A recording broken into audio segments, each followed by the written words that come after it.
Hello guys, ಎಲ್ಲರಿಗೂ ಸ್ವಾಗತ Kaushik update YouTube ಚಾನಲ್ಗೆ. SLC ವಿದ್ಯಾರ್ಥಿಗಳು ತುಂಬ ಜನ ಕಮೆಂಟ್ ಸೆಕ್ಷನಲ್ಲಿ ಕೇಳ್ತೀರಾ, ಬ್ರೋ ನಮಗೆ SLC ಎಕ್ಸಾಮ್ ಹಿಂದಿ ಎಕ್ಸಾಮಲ್ಲಿ ಬಂದ್ಬಿಟ್ಟು ನಮಗೆ ಗ್ರೇಡ್ನ ಕೊಡ್ತಾರಾ ಅಥವಾ ಮಾಮೂಲಿ ಅಂಕಗಳನ್ನ ಕೊಡ್ತಾರಾ ಅಂತ ತುಂಬ ಜನ ವಿದ್ಯಾರ್ಥಿಗಳು ಕೇಳ್ತಿದ್ದೀರಾ. ಈ ಒಂದು ವಿಡಿಯೋದಲ್ಲಿ ಕ್ಲಿಯರ್ನ ಮಾಡ್ತೀನಿ. ಚಾನಲ್ನ ಹೊಸ್ತಾ ಬಂದಿರೋ ಚಾನಲ್ನ ಸಬ್ಸ್ಕ್ರೈಬ್ ಮಾಡಿ, ಹಾಗೆ ಮರಿದ ಒಂದು ವಿಡಿಯೋಗೆ ಲೈಕ್ನ ಮಾಡ್ಕೊಳ್ಳಿ. ಬನ್ನಿ ವಿಡಿಯೋನ ಶುರು ಮಾಡೋಣ.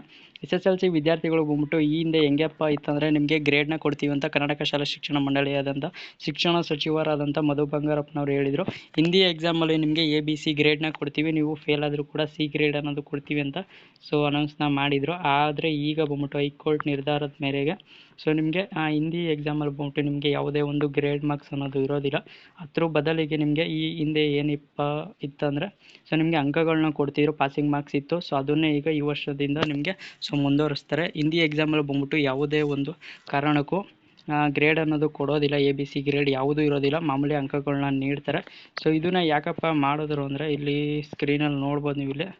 2026ನೇ ಸಾಲಿನ SLC ಪರೀಕ್ಷೆಯಲ್ಲಿ ಹಿಂದಿ ಸೇರಿದಂತೆ ತೃತೀಯ ಭಾಷೆ ವಿಷಯಗಳಿಗೆ ಗ್ರೇಡ್ ಬದಲಿಗೆ ಅಂಕ ನೀಡುವಂತೆ ಬುಧವಾರ ನಿರ್ದೇಶಿಸಿದ ಸಾಲಿನಿಂದಲೇ SLC ಪರೀಕ್ಷೆಯಲ್ಲಿ ತೃತೀಯ ಭಾಷೆಗಳಿಗೆ ಗ್ರೇಡ್ ನೀಡಬೇಕೆಂದು ಪಣತೊಟ್ಟು ರಾಜ್ಯ ಸರ್ಕಾರಕ್ಕೆ ತೀವ್ರ ಹಿನ್ನಡೆ ಅಂತ ಕೊಟ್ಟಿದ್ದಾರೆ.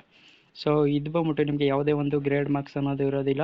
ಇದು ಯಾಕಪ್ಪ ಮಾಡಿದ್ರು ಅಂದರೆ ಇಲ್ಲಿ ಗ್ರೇಡಿಂಗ್ ವ್ಯವಸ್ಥೆ ಪ್ರಶ್ನಿಸಿ ಚಿಕ್ಕಮಗಳೂರಿನ ಸಹನಾರ್ ನಾಯಕ್ ಸೇರಿ 3 ವಿದ್ಯಾರ್ಥಿಗಳು ಬಂದ್ಬಿಟ್ಟು ಹೈಕೋರ್ಟ್ಗೆ ಬಂದ್ಬಿಟ್ಟು ಅರ್ಜಿಯನ್ನು ಸಲ್ಲಿಸಿದ್ದಾರೆ.